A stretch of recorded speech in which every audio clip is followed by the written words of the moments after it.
Greetings and salutations. This is Life and Books and Everything. Good to have you with us. I'm joined for the last LBE, though perhaps if I write something, I'll read one of my short articles, but last real LBE of the year. And so it's good to have Collin and Justin here with me for all manner of revelry and book-related hijinks and end-of-year Christmas reflections. Coming to you in just a moment, I want to thank Crossway and encourage you, a book we've mentioned several times before, but at the end of the year, it's a great time to mention this again, Be Thou My Vision by Johnny Gibson. It's a 31-day liturgical guide designed to provide structure to the daily worship of individuals and families. I don't know how long, I suppose if you did everything, it might take 15, 20 minutes, but it's really well done. It's lovely to hold and to look at, and gives you readings and a prayer and intercessory prayers and from confessions. And it's kind of a scaled down daily book of common prayer geared with a Presbyterian bent. I mean, what could be better than all of those things? It really is rich. So pick up a copy. It makes a great Christmas gift or something as you're starting the New Year's and want to try to re-up your devotional life. This would be a great resource. Thank you, Crossway. Do you guys do New Year's resolutions? What do you usually do, or do you have something in mind, Collin? Well, I do have hopes with the new year. You have hopes? I do have hopes. I don't think I formally do the resolutions, but I definitely have hopes that they last me for a little while. Habits would be better than hopes, but right? New Year is a good time. I mean, you definitely come through feeling like I'm excited to get back to normal. Eating normal food, having a normal work routine, having normal workouts. It's definitely the holidays are wonderful, but they are much. I mean, in my household, my wife's birthday, my older son's birthday, and my daughter's birthday are all within 2 weeks, 3 weeks, with Christmas. So it gets just to me a little bit much. So rough. Yeah. Our 4-year-old, he just turned 4 on Saturday, and he has asked for probably every day for 9 months if it's his birthday tomorrow, and has told us every day of presents he wants. And by the end of his birthday on December 10, he was already telling us what he wanted for his birthday the next day. And then we tried to inform him his birthday would never be farther away than it was now. But there was Christmas, and that was a new concept. And so that gave some hope springs eternal, that there's yet another gift-giving holiday. And he said, "Who's that for?" I said, "Well, it's for Jesus."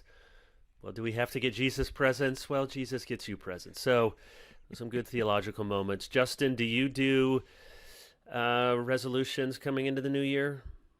I've been kind of hit or miss whether I formally do them or not. I don't really write them down, but it's sort of a perpetual resolution of read more Bible, get in better shape. Like that's you have been getting in better shape, right? And I'm trying to read my Bible too. So okay, well. Yeah. Trying to do both, but yeah, it does seem like even though you know that there's not necessarily something magical about the calendar turning over and a new year beginning, it does feel like, okay, this is a fresh start. Maybe this is the year where everything comes together. And I think even if it doesn't, maybe you get a few weeks of better habits and more resolve. Yeah, I'm like you guys. I don't write things down for a New Year's resolution, but it does feel like, okay, it's a good reason to try to get some better habits again. Mine are usually the same. More scripture memorization, less time on my phone or in front of the internet somehow, and just more slow, quiet moments of reflection, which are hard to come by, partly because of my stage of life, partly because of my own way of living my life. But always come into the new year, and isn't it, Christmas has a certain feel to it. I think I said this last year. Christmas, at least in our culture, often seems to throw people into the past. There's old movies, nostalgia. It's a Wonderful Life is the classic American Christmas movie, but even Charlie Brown Christmas is a very sort of classic, dated feel. It's like Christmas throws you back into sort of sepia-toned or black and white past, where all of a sudden then you transition to New Year's and it's gauche and loud and obnoxious and rockin' New Year's Eve with crazy. It's just a weird. It says something about what America is like in the space of those 7 days, and then in the middle of all of it is a whole lot of football. So you're really getting a sense of what America is like. Have you guys been watching? Speaking of the other football, the World Cup. All my teams are gone. Well, I shouldn't say all of them. The U.S., of course, and then the Dutch. And I was rooting for the English. We had 8 of us in our family, each picked 4 teams. We're recording this here Monday. Okay. So I have 1 team left. I picked Croatia, so I'm putting all my chips in on Croatia. Have you guys been into the World Cup? I like it for the history. As in, I like to be able to come up with the combinations of historical conflicts between the two. So that sounds, yes. Well, England-France was England-France. There's a lot to draw on. One. I gotta say though, it's hard to top Morocco versus France. I know. There is some serious medieval Crusades warfare going on between Morocco and France. Well, and it was Morocco and Portugal before that. I mean, exactly. Yeah. So it's a march through the Iberian Peninsula up to meet the French. If only it were being played in Tours. Yeah, right. So I like it. I like it for that. I think it's just nice to watch a sporting event that a whole bunch of other people care about. So it's tense, but that I don't have a stake in it. I don't really care who wins. That's pretty fun. Justin? I think that's the most Collin Hansen answer yet That's on true. the podcast. Yes. That's true. Yeah, I proudly represent all of the people out there that haven't watched 1 second of the World Cup. So you can heap shame upon me, but I have no idea who's playing until I see some notice on the news. He's got Nebraska recruiting to follow. Yeah, I do. Yeah. It's going to be huge with Matt Rule. What happened to my- Nebraska volleyball? Yeah, first time in 10 years I think they didn't get to the Elite Eight. Well, we won't talk about college basketball with Collins. It's not really, Collin, you get Northwestern, you went there, and then, It's true. I moved to Alabama, I'll take Alabama. It's That's true. not, yeah, but they did both beat Michigan State. Hey, if they're going to be good, I'm going to claim them, especially with what's happened to Northwestern athletics. So I'm going to accept that Northwestern and Alabama both beat Michigan State. I will just not rub it in. You're welcome. Yeah, thank you. Christmas. All right, just fun Christmas exercise. Fun for us anyways. I'm going to give you some Christmas movies, and I want you guys to give love it or loathe it. I want you to try to not be in the middle, but I want you to, yes, I love this, I will watch it, even if I'm embarrassed to admit, or, oh, please. Okay, so no shame zone. All right, It's a Wonderful Life. Love it. Love it. That's great. Love it. Love Die Hard, which is a Christmas movie. I know. What about Die Hard? Not a fan. No? Never seen it. Never seen it? Never Well, seen if it. you do, watch it on TV so it bleeps out. There's a lot of swearing, I think, in the original. Okay, this was just the list that was printed out. Best Christmas movies. Scrooge? Why would you see that movie? Okay, well, there's my answer. No? No. Is that the one with Bill Murray? One of them, yeah. Okay. I mean, how many editions of that one are there? Rude.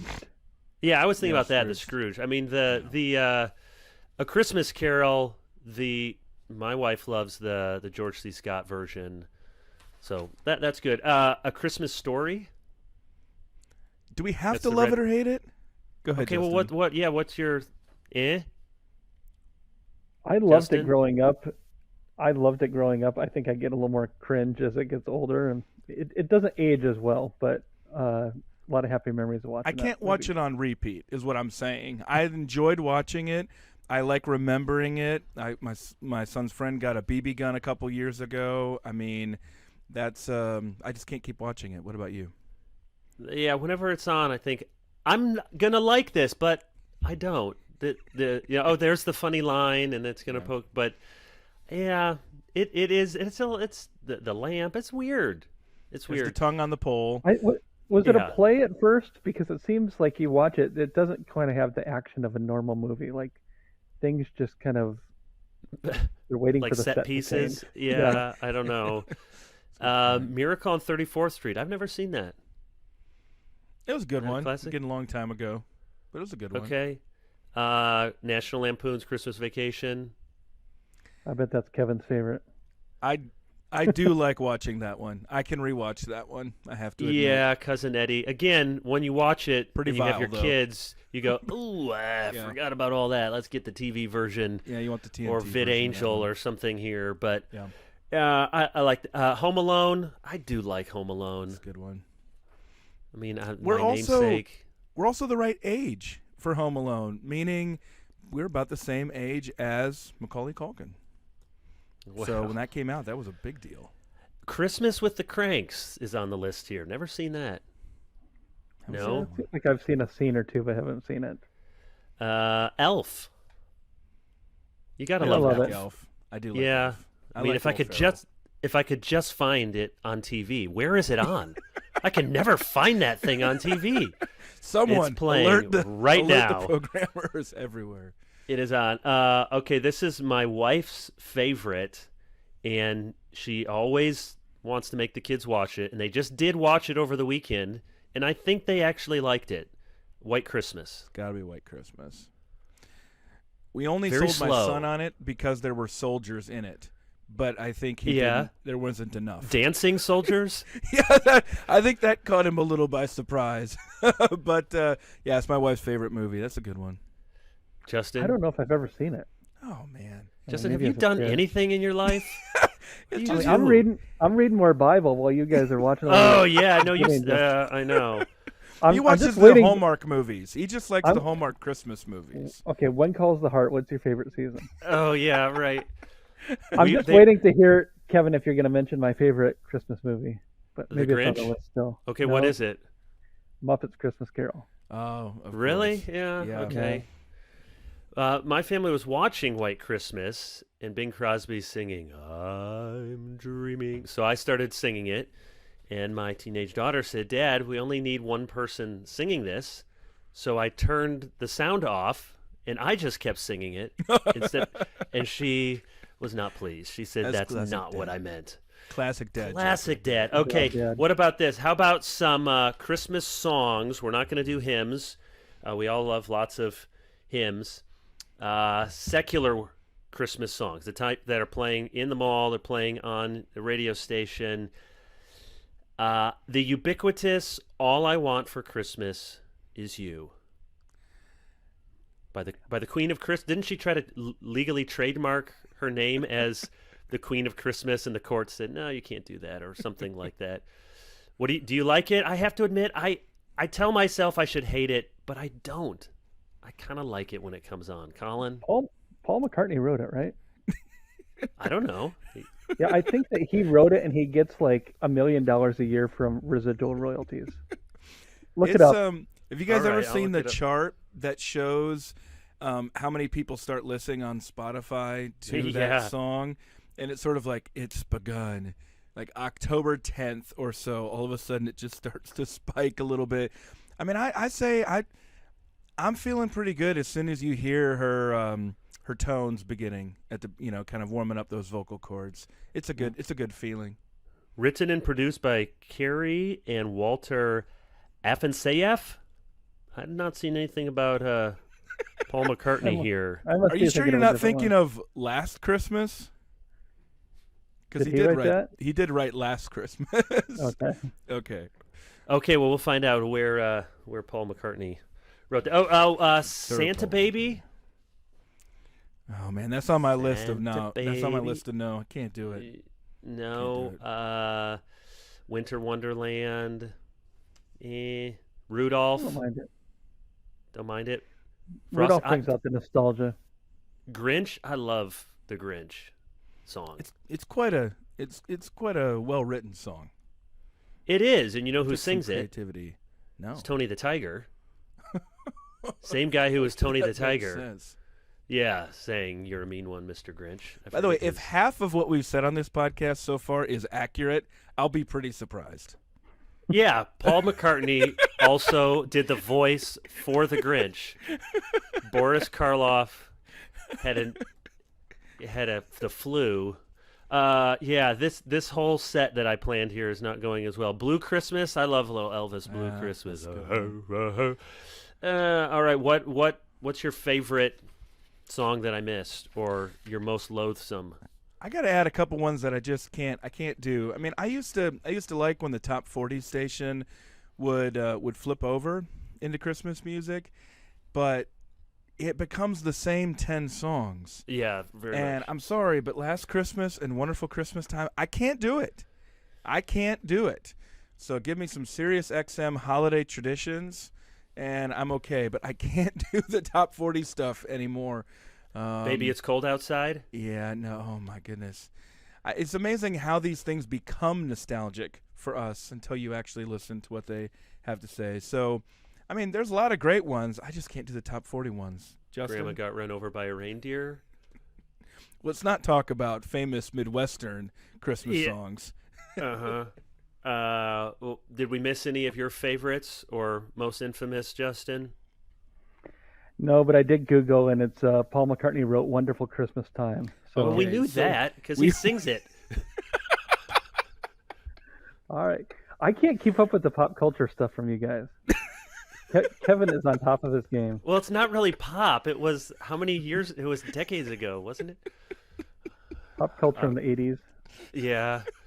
Good. Well, we should have stuck with Nebraska signing day. Yeah. Okay, I'm ready for that one. So you didn't watch the World Cup. You do know the Beatles broke up. Yeah. Okay. All right. But I'm still an Elvis guy. You're still an Elvis guy. I actually had a dream about Elvis last night. When I was a kid, I used to pray before I went to sleep that I would dream about Elvis because I liked Elvis so much, and I never, ever had an Elvis dream. But I had one last night. I don't know if I want to ask about what. He was just yeah. Just singing? Yeah, he was singing to a lady. Wow. This is really going off script here, but thankful for our sponsor, Riveting Crossway. episode. You know, at the Food Lion right by my house, about 2 miles down from the house, so you go to the back of the parking lot, and there's a little, like, band shell, very mini, and there's a little plaque there that says, I think it's Elvis's grandparents lived here in Mint Hill, North Carolina or something, and he would come and spend summer holidays here.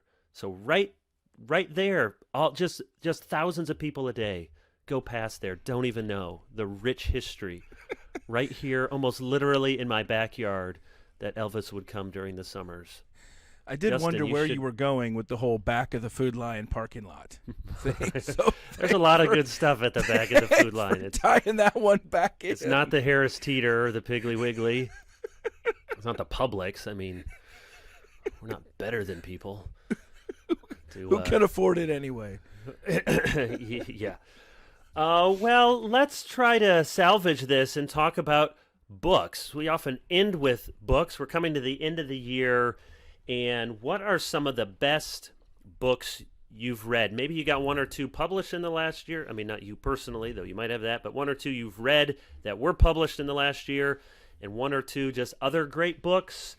And I'm not going to limit on how many you mentioned, but we're gonna limit on time. So if you want to just rattle off a bunch, you can do that, or you can sell us on one or two. So I'll give you like 2 minutes. Collin, what are some of the best books you read from the last year? For our very patient video folks here, I am going to share A World After Liberalism, Philosophers of the Radical Right by Matthew Rose. Kevin, you alluded to this in your review of Stephen Wolfe, and this is very insightful. Two books I read this year, Matthew Continetti's The Right and this, have been the most helpful books for me to understand the shifts in the Republican Party. There's a line in here where he says that to imagine an anti-Christian right is difficult, but there is a post-Christian right that is waiting to be born. And so the way, if you've been following along with a lot of the conversations with Tom Holland and Glenn Scrivener about the Christian origins of kind of the liberal political order, by which we mean simply our democratic political systems, this is a very, very, very good companion about the way that some anti-Christian writers, but who are aligned with some Christian leaders on the right, are recasting kind of a post-liberal future. We could get into a lot more there, but suffice it to say that was one of my best reads really of the year. Well written and presents at various presents at various points a beautiful Christian alternative to some of these ideas, but is sympathetic in that trying to be fair to what these ideas are about, not sympathetic to them in the end, but really good book. Well, Kevin, I thought, maybe people who've been listening to us for the last 3 years, thank you for your patience, have been able to pick up on this, but I think they'd be able to see that we agree that just returning to a kind of basic procedural liberalism is not enough. It's not sufficient for Christians. And yet this post-Christian right-wing approach is problematic in all kinds of different ways. But you did such a good job at the end of your Wolfe review, Kevin, of being able to say that there are many things we appreciate about this political order, but that it has to be ordered ultimately toward God, and it needs to be mediated through these institutions of family and community and church. We've talked about that before, and that's what I think Rose does such a good job of. I assume he's Catholic, and I didn't see that. He quotes John Paul II in the end, and so I would assume that he writes a lot for First Things. First Things, yeah. So I assume that, but he just does a really good job of talking about the way that we can't just continue down the road of unfettered individualism, but we need the communal organizations that allow the individual to flourish. And I think that's where we ought to be here. So that was one of my favorite reads. What else you got? My other one, real quick. This was published, I think, last year. Hilary Mantel's The Mirror and the Light. It's the third and final of the Thomas Cromwell series. Unfortunately, Hilary Mantel died this year. First two books in the series both won the Booker Prize for top fiction. The Mirror and the Light could have as well. I don't think I've ever identified, which is probably a negative, never identified with a character as much as Mantel's version of Thomas Cromwell. I think the whole question is, who is he really? Is he just a shapeshifter? Does he have deep convictions? I think he has deep convictions as an evangelical. He's just trying to survive in an era where nobody keeps their head. And spoiler alert, of course, he dies the same way as everybody else. But absolutely amazing historical fiction. Hilary Mantel, The Mirror and the Light. I haven't read any of those. You got mentioned to. them before. Yeah, you got to. All right, I'll try to be quick. I'm gonna list some. I'm going to write up in the next day or two my top 10 reads from the past year. So I'll put those on kevindeyoung.org, and you'll get the full list. But The Good Country, A History of the American Midwest in the 19th century. Yes. And I'm having John Lauck, is that how you say his name, Collin? Yeah. On the podcast in the new year. Really well written, and it helps if you're from the Midwest, but even if you're not, that's good. And a book that a lot of people haven't talked about, The Myth of American Inequality, was really good. It's kind of an economics nuts and bolts book. A Crossway book, old one, but the Charnock Existence and Attributes of God volumes are just, you love just holding them and then reading them. Really well done to Crossway. And some books I read, not published in the last year, but that I just remember as some of my favorites. I finished at the beginning of the year Bradley Burtzer's biography of Russell Kirk. He's a professor. Burtzer is at Hillsdale. Anyone who writes a really good biography on almost anyone is worth reading, as you just get insights into what another human person is like, especially if they were interesting and did a lot or wrote a lot. And Kirk wrote a ton. David Hackett Fisher's Albion Seed, Four British Folkways. I admit I skimmed it. It's massive, but just his whole concept of these four British folkways in early American history and how that continues to affect that. There's not just one idea of liberty. There's really four regionally distinct ideas of liberty, and then he traces that with dozens of other categories. J.N.D. Kelly's book, Golden Mouth, a biography of Chrysostom. I know lots of our students at RTS have read it. It's assigned, I think, in one of the classes. I hadn't read it, but I read it when I was preparing a Sunday school class on Chrysostom. Man, people aren't going to like this, but he sort of reminded me like the Mark Driscoll of the early church. Okay, take out all, use your discretion in how you understand. But I just mean he made a lot of people upset, and he spoke harshly to people, and of course didn't do all the things that happened at Marshall. Why do we remember him so positively then? We should remember him. Well, right, but how do you make that many people angry? But then also that could be instructive for us. Yeah, well, I'm using up my time here, but he was deposed at the Synod of the Oak, and then and it's fascinating to read the 27 charges against him, and it was things like he called this abbot a little weirdo, is the translation. He used the porcelain from the baptistry and gave it to the poor or something. He didn't deal with people delicately. He upset the empress more than the emperor, but often was poking people in the eye. But he was so unbelievably popular with the people. So that's the short answer. He was so popular with the people. He died in exile. He's considered a martyr.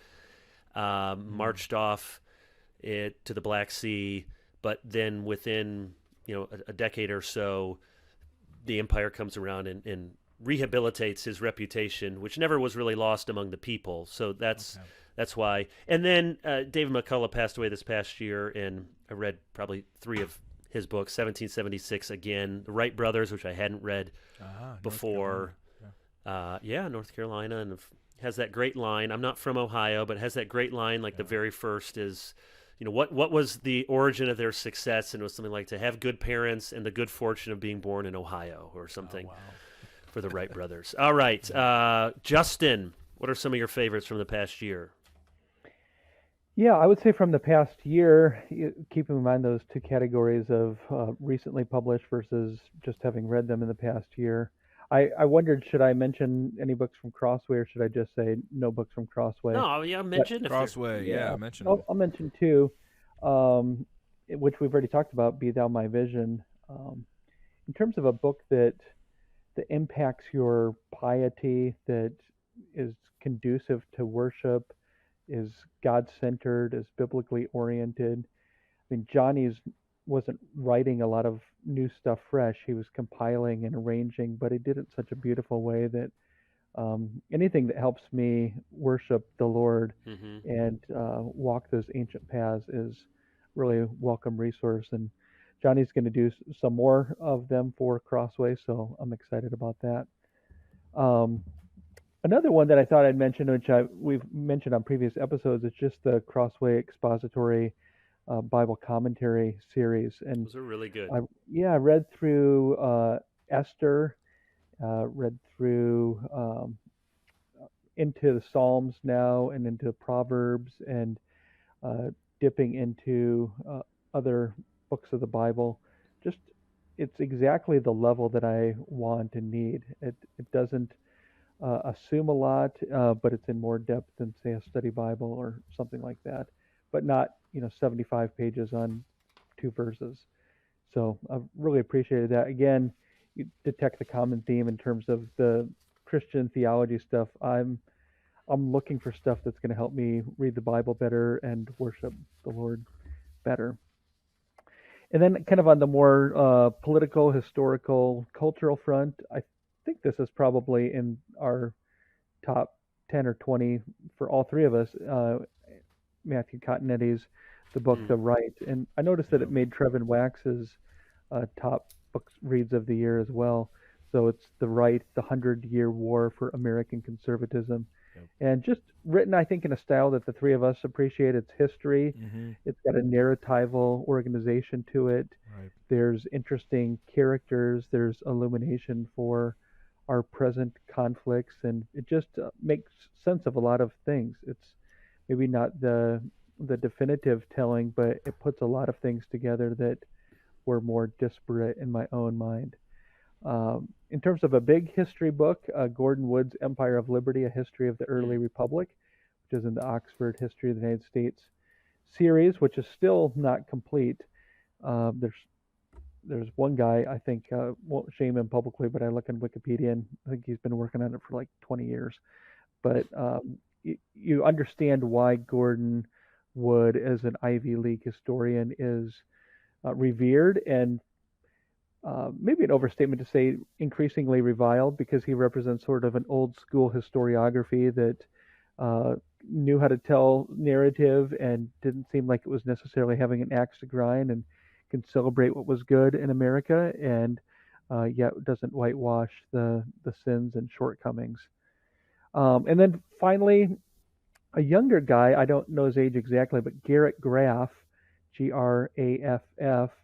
Uh, Online, he looks like he's maybe in his 30s or 40s, if being in your 40s is still considered a younger guy. Yeah. I think three of us like to think so. Absolutely. Uh, Absolutely, Justin. The first book that I listened to from him, this was on Audible, was The Only Plane in the Sky, which was an oral history of Yeah. 9/11. And Okay. Yeah. I'm sure it's powerful to read it.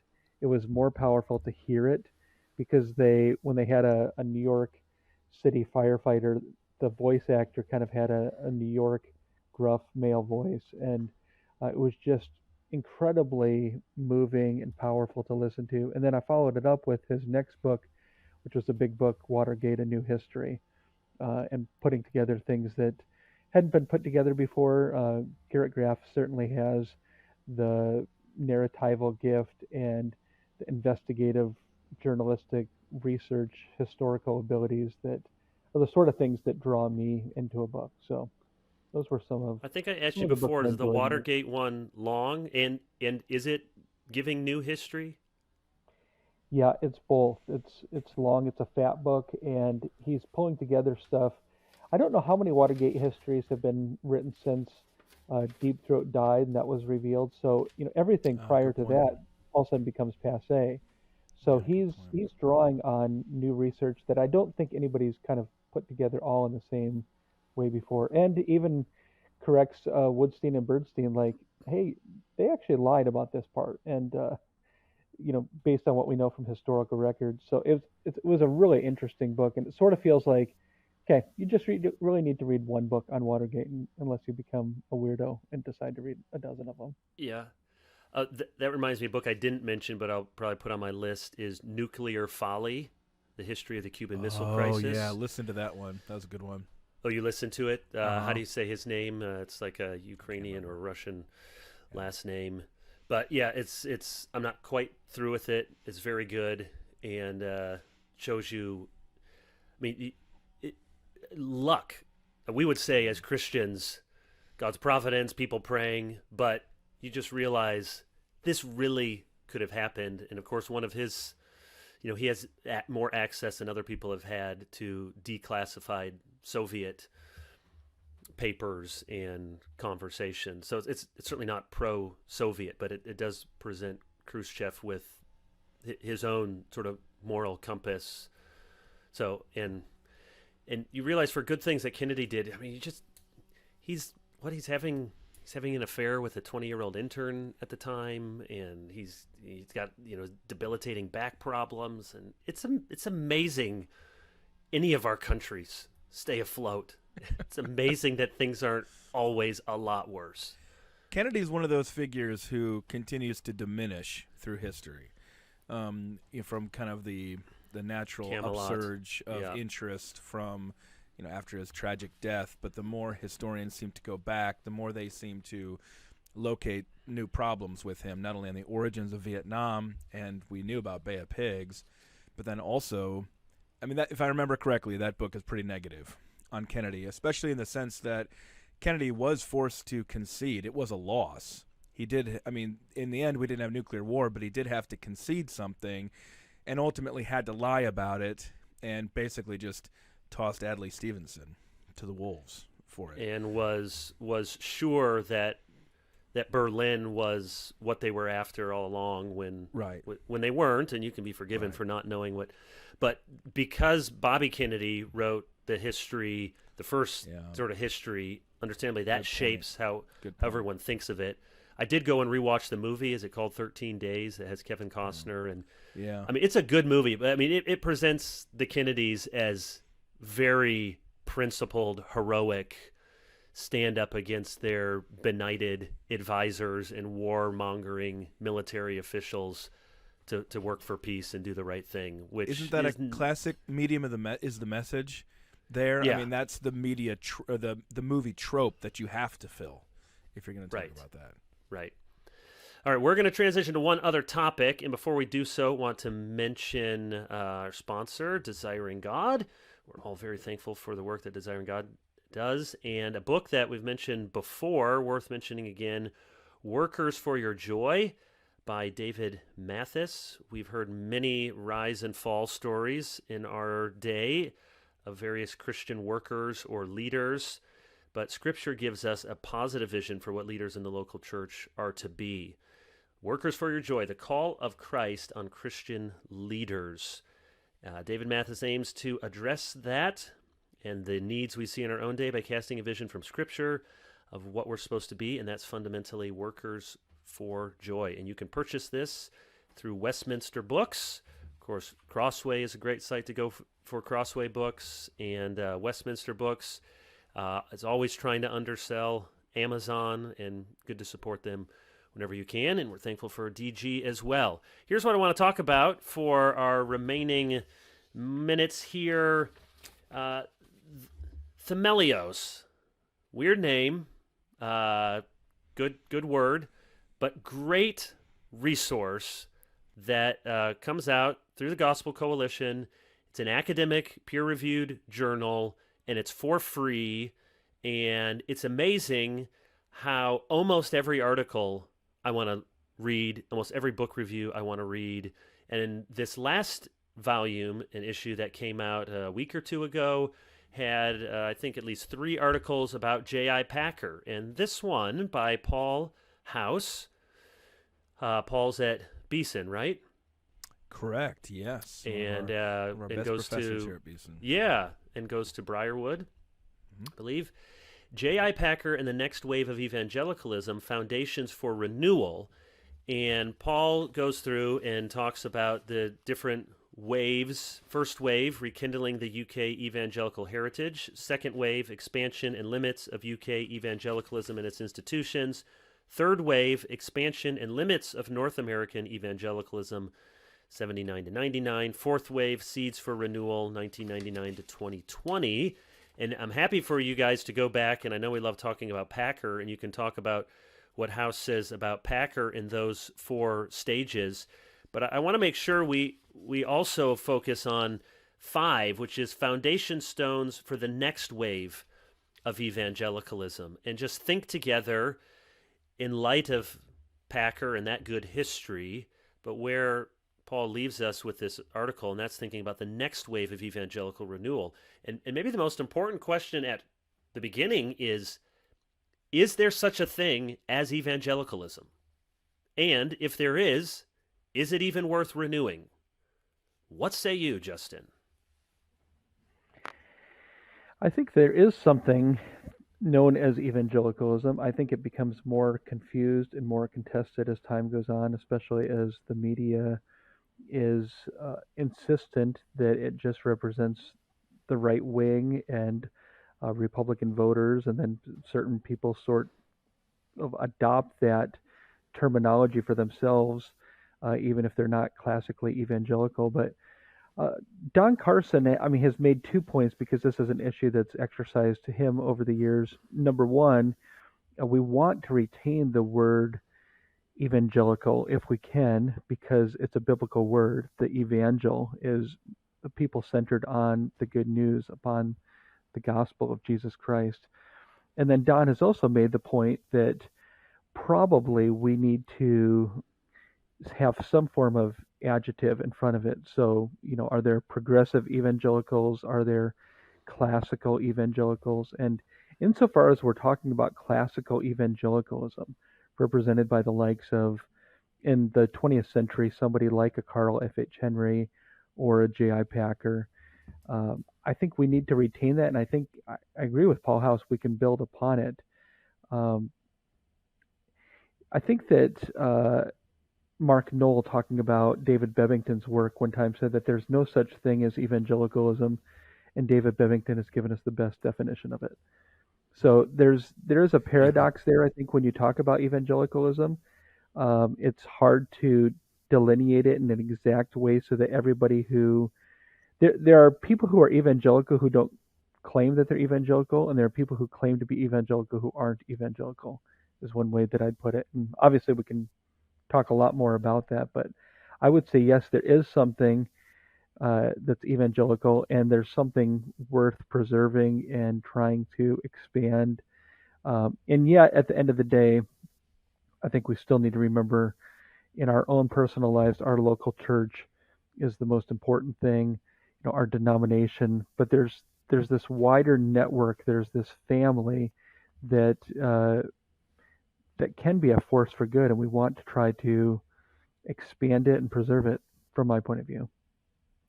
Yeah, it's notoriously difficult, and there's lots and lots of historical work and argument on whether it exists. Did it just start in the 18th century with Wesley Whitfield Edwards? Is it really, if you look at the Bevington Quadrilogy, you can put all of that back into the first or second generation of the Reformation?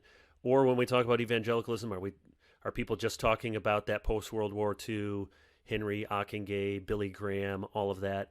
I think there's nothing particularly ingenious about this, but I think historically evangelicalism is against certain things at certain times, so one, it's not Catholic. Now I know there are Catholics who call themselves evangelical, but I'm just saying historically the first evangelicals are Lutherans, so not Catholic, they're Protestant. And then you go to the 18th century and you have to say evangelicals are not anti-awakening, if you put it in the negative. So there's part of this pietist tradition and part of this new light, friendly toward the awakening. And then I think you go to the 20th century and you say not liberal. So you're talking about reformational, favorable toward revival and awakening, not liberal Protestants. That's sort of gets at least my mental framework situated to what we mean only by one part evangelicals. Missing there, Kevin. That's a really good way Yes. to put it. I think only one part missing. Post-1957, not fundamentalist. Right. Yeah. So, but I love that historical way of framing it, because I was just thinking the same thing of it's hard to, when you just say what it is positively, it gets really amorphous because there's no institution, there's no control.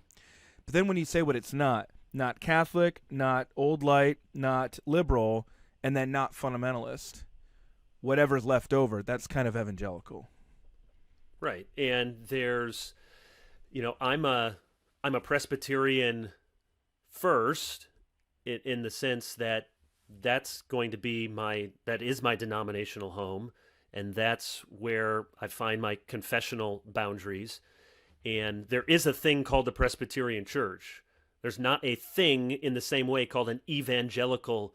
I mean, there are denominations with that name, we know, but not a denomination that now you're a part of evangelicalism, here's the statement of faith. So I understand all of those critiques, and I think they're fair critiques, and yet if we say that sort of Collin definition that you just gave, whatever is there, and at least I'll just speak as a Presbyterian.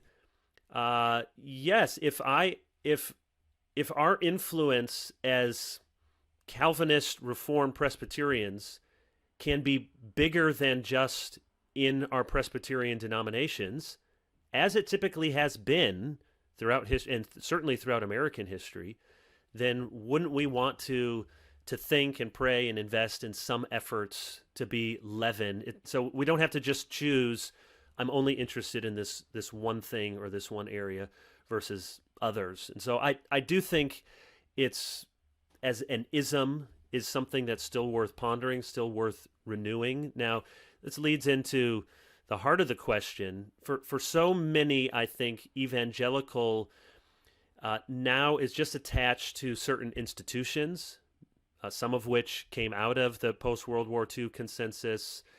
And that's why when we have these fights, and I won't name the sort of people or sort of institutions or informational organizations that we might be in constant, squabbles with.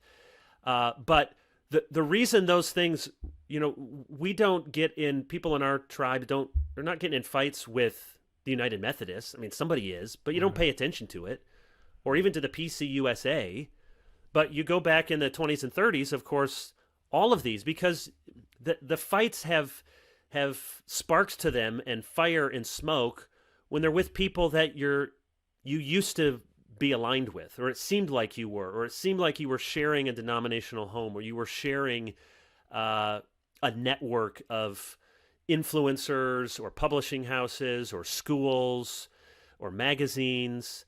And this happens. We know this happens in history, and this happened in the 20th century, at least a couple of times, where there's a fallout. And so now, generations later, you don't get bent out of shape about, what happens at Riverside Church. It's a whole different network, but now we're certainly in the middle of a sifting of a number of evangelical institutions, some of which have served the Lord well and might not make it, some of which have taken a turn in one direction or another.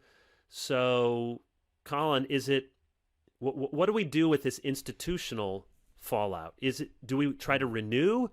Do we say, well, some are going to go one way, some another? Let's start new institutions. How do you think? I know you think about these macro sort of issues a lot. What's interesting, Kevin, about that piece by our friend Paul House, it's that the institutions don't normally last. Mm-hmm. They don't normally make it. There's lots of places that used to be a big deal, and they're not anymore. So the Spirit seems to blow where he will, and that's one of the things that Paul talks about is the necessity of institutions, but not putting our faith in those institutions, but ultimately putting our faith in God and our trust in his word. And that's kind of the evangelical spirit, is that it doesn't inhabit an institution. It tends to morph according to the times as a renewal movement as opposed to an institutional identity. So that is one thing, to just not put our faith ultimately in institutions, because the challenges that often gave rise to them. Except the church, of course. Yeah, except for the church. And I'm mostly talking about parachurch. Though I will say, over time, those institutional local churches don't necessarily continue either. You don't have Jonathan Edwards Church out there as an evangelical institution today. Princeton Seminary They were is one still of the there. It was one of the first churches to perform gay quote unquote marriages in the state of Massachusetts. Jonathan Edwards Church. And Princeton Seminary may be the most important evangelical institution in the 19th century, is not a friend of evangelicals today. So I do think we just need to be chastened by the Spirit. And I still think places like Beeson Divinity School, where I serve, Wheaton College, Christianity Today, these places, I think those institutions are worth supporting. They're worth fighting for, at least. And they are, I think, properly described as evangelical. But I think, I do think the evangelical spirit is a cooperative one, but it's in tension between the liberalism and the fundamentalism. There is a sense in which sometimes you do need to separate. To be able to preserve the mission, you must separate. But at the same time, you have a natural bent toward wanting to work together with God's people as much as possible insofar as you share that gospel message and that gospel mission to see people's lives transform now and into eternity as they escape the judgment of God through the grace of God through Jesus Christ. So that's just how I think of it. It is worth fighting for them, but I think it can be tempting, especially if you're people like us, all of whom are aligned and working for evangelical institutions. It can get really, there's a lot of things that can happen when people are trying to preserve the institution. They can lose focus. I'm not criticizing our organizations for doing that, but they can lose the focus on the mission. And that is, the mission is ultimately what Paul's calling us back to. What Paul House is saying is make sure you're not so focused on the evangelicalism that you forget the gospel for which we exist in the first place. So yeah, a lot of good thoughts. I'll add that I'm less sanguine about. I'm not as sanguine as you are about all the things you just mentioned in your list. I'm not sure if Christianity Today is going to end up pulling in the same direction that that's not what I mean. I'm pulling in. Yeah, I just meant to say that evangelicalism is not a thing, but there are institutions that you could only describe as evangelical. And I was just saying it's worth trying to preserve them, but it's not worth like investing all of your hope in them. That's all I was trying to say. I wasn't trying to make a, broader statement on that. Sorry, go ahead. Yeah, Justin. Yeah, the institutional thing is the most interesting to me because Christianity Today is a good example of an umbrella. It was pitched originally and founded as an umbrella organization that can appeal to all evangelicals of goodwill, that they can turn to that as a magazine for news and for book reviews and for editorials that are setting the direction for the future.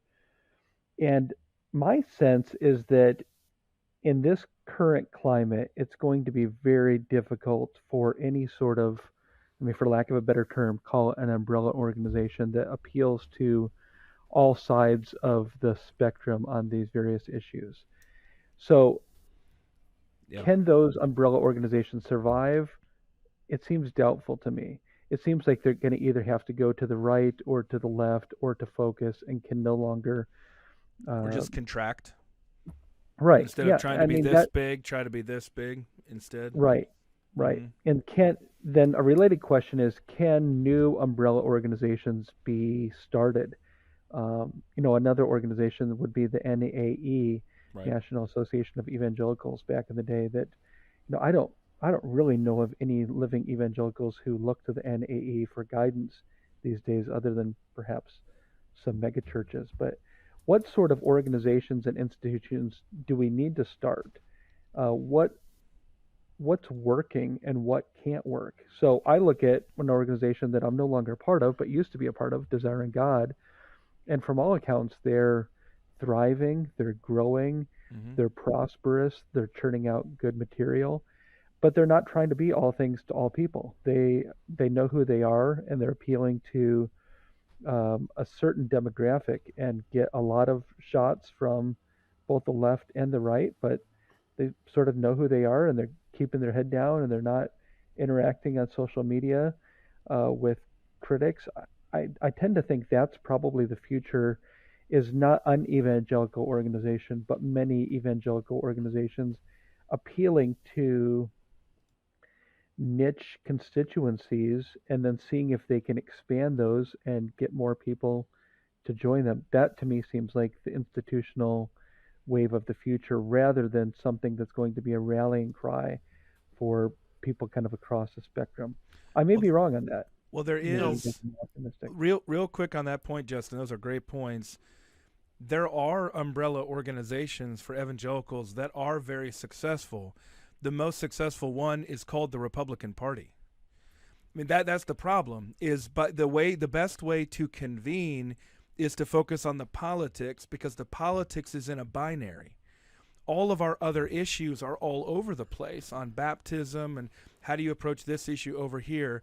But the advantage of politics is that it's this or that.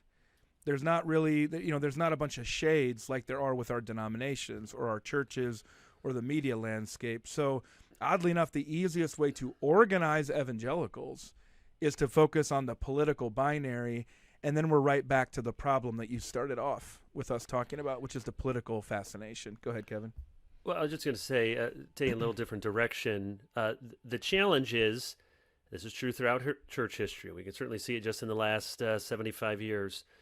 Evangelicalism, groups coalesce around a set of issues that, and there's no Bible verse that just tells us which issues you should put forefront and which ones you shouldn't. So take something that we're all very familiar with, New Calvinism, Young Restless Reformed, thank you, Collin.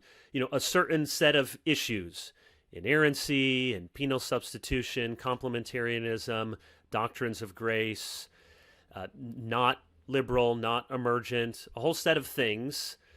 But yet there were other things that were, okay, polity, differences will be okay there. Some sacramental differences will be okay. Differences over charismatic stuff, which was dividing churches like those in just 10 or 20 years. Yeah, the previous generation. Yep. But also what happens is there are certain unwritten kinds of expectations. So just take on the charismatic issue. I think with that sort of Young Restless Reform network, it was kind of an unwritten, it's the open but cautious, and it's the cessationist, but that's not what they get up. Those two kind of groups can exist, but then when the open but cautious became open and I'm all in on this, and we really, this is front and center of what that was always there. So there's these groups that come together and they have certain things that they say, this is what we're about, and there's other things that we're not going to make as important. And then there are just certain ways of being that you don't even realize initially you all do share in common, which may be sociological, theological, ecclesiastical. And so it's bound to happen that certain groups that started in seminaries and networks and magazines that started in the 40s or 50s or 60s around a certain set of issues, now new sets of issues. And we've seen this even in the last 10 years with all of our networks, new sets of issues. And it's not as simple as saying, you know what? We already established the right core of ideas and we shouldn't be divided over these new issues. That's sometimes true. I think we would say if churches and networks and institutions just started saying, we're now putting our masking stance in a statement of faith, we can look and say, well, that's a mistake. And some maybe de facto kind of started to do that. But we could say that's a mistake. That's one where you should just say, guys, let this play out. Don't let this. But then there are other issues that are going to come up, because we would have people who would say, on sexuality issues, well, there's lots of smart people on both sides who are trying to figure out and how to minister to LGBT friends. And all the three of us would say, you're right. The Christians in the past didn't write these into their statement of faith because they didn't have to. But now we're not going to be faithful in our generation if we count these as just agree to disagree, big tent issues. And you know what? The arrangement that they came up with in the 1950s serves us now in the 2020s, or even what happened in the 2005 now serves us. So there's no one right answer to say adding new issues is always a mistake and divisive, or to just always agree to disagree when new issues comes up because, hey, you know what? We all agree on the Nicene Creed and we all agree on the Apostles' Creed. Well, that's wonderful, and that's not to be taken for granted. And our Catholic friends agree on the Nicene Creed and the Apostles' Creed. And the Reformation still happened. Yeah. And we need to have the historical awareness and also honesty to look back and say, sometimes in the heat of the moment, our historical heroes made things too important that we can now say, you couldn't figure out how to get along with that one. And yet there are some things that they elevated of real central importance that we would do well not to forget. So I'm not answering the question except to say anyone who tries to say it's very simple, is going to be mistaken. Let me give you a quick illustration of this, Kevin. So one of the things I was hoping to do this year, and you guys are just going to groan at me, is that we had some folks reach out who wanted to update this is from the Packer article, the International Council on Biblical Inerrancy. Okay? Right. And they I've wanted heard to of that update in the it. offing for a while, yeah. Yeah, exactly. And they've wanted to update it because there are new challenges that the original statements don't adequately express. In other words, the proposals are coming from conservatives, saying we need to strengthen this from a conservative perspective. But the problem is when you go out there saying, hey, we need to update, other people hear you say, we need to change. And change can only be from the liberal perspective. So it's just interesting looking back on this year. We were trying to say, there are new challenges that need to be addressed in order for us to be faithful in our generation. But then the response is, but once you open that up, it's just going to be a Trojan horse for liberalism, and you're going to undermine the whole thing, which was not the case, but you can see how that works out. And when I went through that experience, I thought that helps to explain a lot of how these evangelical movements have a hard time adapting with time, because you either get frozen in a certain moment with issues that are not as pressing anymore, or you try to update, but in the updating, you do run the risk of veering off into a different direction and losing some of your original consensus there. So it was just a good illustration, I felt like, from this last year of the challenges that we're talking about. Justin, any last thoughts before we wrap this up? No, other than just to say, let's keep the memory of Packer alive and well. Praise God, yes. Thanks. What a man. I'm grateful for the Themelios article, and the three of us all had our disagreements with Packer. I think especially as it relates to his forays into Roman Catholic ecumenical dialogue and certain decisions he made. But I think one of the easiest things for evangelicals, ironically, to forget is personal piety and integrity. And we all know it's important. We're reminded of it when there's pastoral crises and people flame out and have moral failings and the like. But we need heroes, with a lowercase h, that are men with feet of clay like ours and who are sinful, but who sought to walk by the Spirit and to live a sanctified life and to live a life coram Deo. J.I. Packer was that, and he was a man who read his Bible regularly and loved God's people. I mean, Paul House has a little line in there about, he wasn't always strategizing about, here's my 10-year plan, my 20-year plan.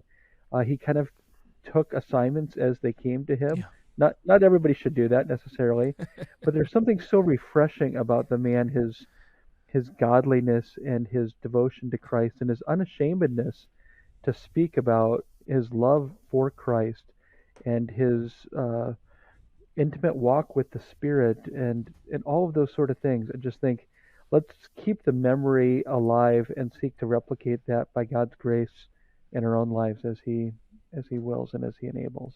That's a good word. And piety can unfortunately be a bad word for people. And I know there's a pietism that feels cloying, as it were. But I think pietism and piety is... You're absolutely right.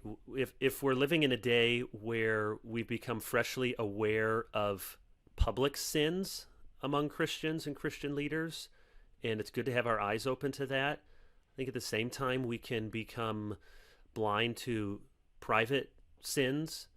And by that I mean the sort of old-fashioned, what sort of language do you use? What are you watching? I think we've become aware of how people treat and mistreat others. But some of those I was just said something about somebody's language last week, and a tweet at me was, this Victorian sensibility. I mean, that's what you just slap on, if Victorian or pietistic, and how dare you. And I just want to, you provided a good segue for ending this, Justin, with referencing here at the end of Paul's article, he talks about Packer left, he calls them 4 stones for the next wave of evangelicalism. Good mixed metaphor of stones and waves, or maybe the stones are thrown in and creating ripples. Yeah. So first, he left the foundation stone of a strong family. Second, Packer modeled the foundation stone of humble service. He taught small colleges that boasted no international scholarly reputation. Third, this is your point, he wrote books and articles that came his way. And fourth, he imitated the English reformers he admired.